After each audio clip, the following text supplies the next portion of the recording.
Good morning प्रिय दर्शकों। तो रूबरू हुए हैं आपके सामने हिमाचल प्रदेश की सुबह की ताज़ा खबरों के साथ। तो इससे पहले खबरों को विस्तार से जाने आपसे निवेदन है, कृपया चैनल को जरूर सब्सक्राइब करें। तो पेश यहाँ सुबह के मुख्य समाचार।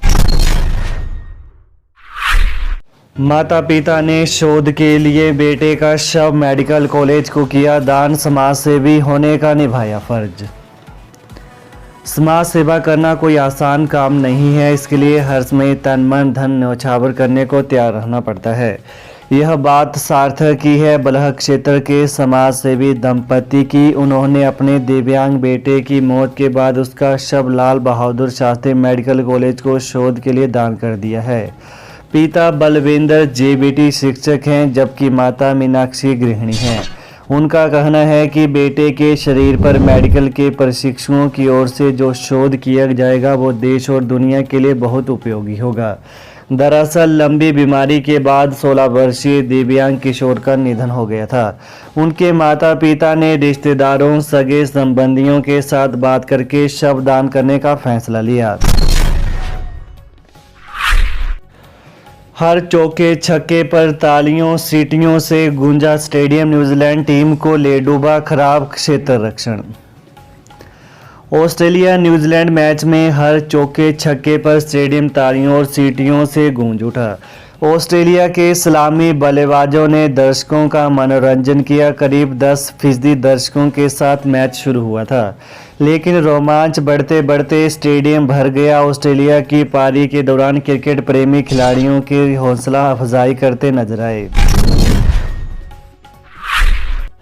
रात को होने वाले हादसों को रोकेगी ऑटोमेटिक डिपर लाइट, 2 छात्राओं ने बनाया मॉडल।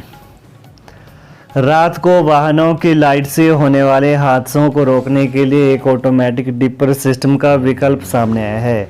इस ऑटोमेटिक डिपर लाइट के माध्यम से रात को रोशनी के कारण जो हादसे होते हैं उनको रोका जा सकेगा। यह सिस्टम कुछ इस तरह से काम करता है कि सामने से आने वाली वाहन की रोशनी के संपर्क में आते ही गाड़ी की अपर लाइट खुद ही बंद हो जाएगी। इससे आंखों पर लाइट का प्रभाव नहीं पड़ेगा और चालक आराम से गाड़ी को चला सकता है। इस तकनीक से वाहन बनाने वाली कंपनियों को बहुत अधिक मदद मिल सकती है और यह वाहन हादसों को रोकने में काफ़ी मददगार साबित होगी। यह मॉडल राजकीय वरिष्ठ माध्यमिक पाठशाला कमलाहा फोर्ट की 10वीं कक्षा की छात्राओं ने तैयार किया है। उन्होंने इस दुर्घटना से बचाव के लिए स्वचालित अपर डिपर लाइट नाम दिया है। यह मॉडल उन्होंने रसायन विज्ञान के प्रवक्ता राकेश के मार्गदर्शन में बनाया है। मुख्यमंत्री सुक्खू के विधानसभा चुनाव प्रचार में जाने पर बना संशय, डॉक्टरों की लेंगे सलाह। मुख्यमंत्री सुखविंदर सिंह सुक्खू के 5 राज्यों में होने जा रहे विधानसभा चुनाव प्रचार पर जाने को लेकर संशय बन गया है। मुख्यमंत्री का नवंबर के पहले सप्ताह में छत्तीसगढ़ और मध्य प्रदेश जाने का कार्यक्रम है। अब डॉक्टरों की सलाह के बाद ही मुख्यमंत्री का आगामी शेड्यूल तय होगा। हिमाचल में हुए विधानसभा चुनाव के प्रचार में छत्तीसगढ़ के मुख्यमंत्री भूपेश बघेल और राजस्थान के मुख्यमंत्री अशोक गहलोत ने सक्रिय भूमिका निभाई थी। प्रदेश में पर्यटन उद्योग पर मंडराया संकट, कारोबारी बोले पर्यटन विरोधी नीतियों से बिगड़ रहे हालात।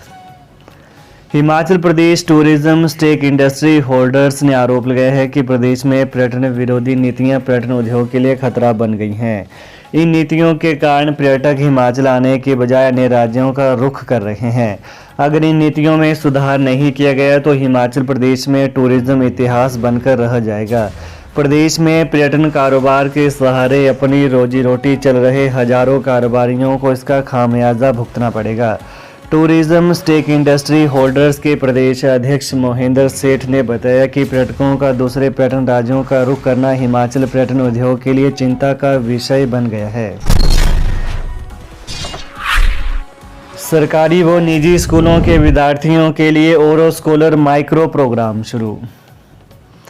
हिमाचल प्रदेश के सरकारी व निजी स्कूलों के 1ली से 12वीं कक्षा के विद्यार्थियों के लिए ओरो स्कॉलर माइक्रो प्रोग्राम शुरू किया गया है। इस प्रोग्राम के तहत विद्यार्थियों को 1000 रुपये तक की स्कॉलरशिप मिलेगी।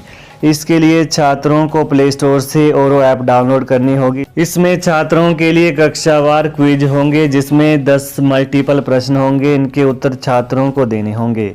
एक क्विज में 8 प्रश्नों के उत्तर सही होने चाहिए तथा विद्यार्थी को क्वालिफाई माना जाएगा।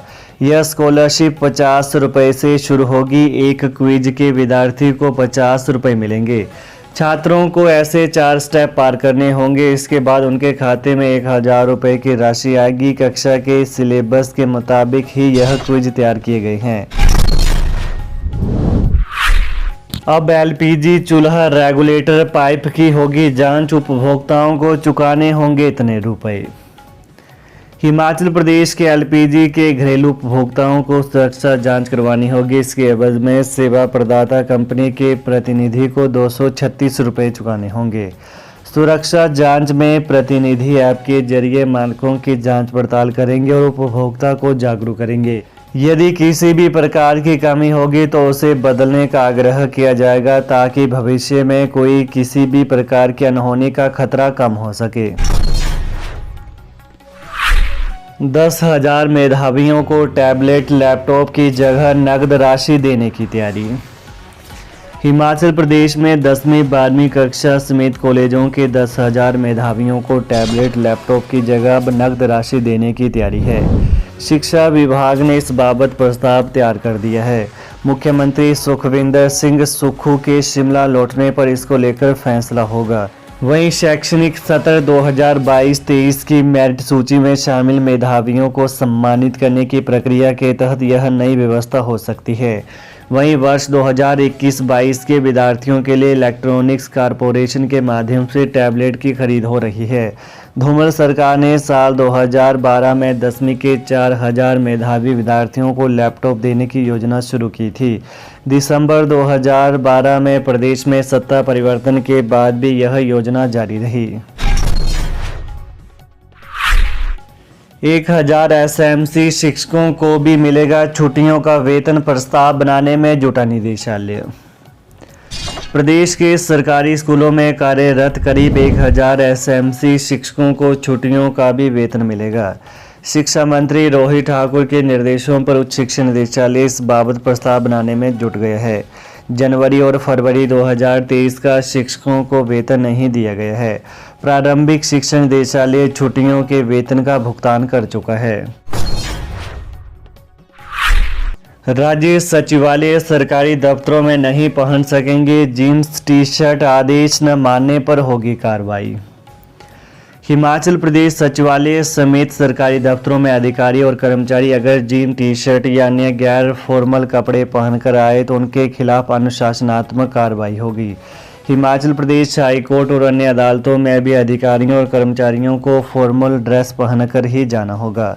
इसके अलावा चतुर्थ श्रेणी कर्मचारियों को वर्दी पहनकर ही कार्यालय में आना पड़ेगा।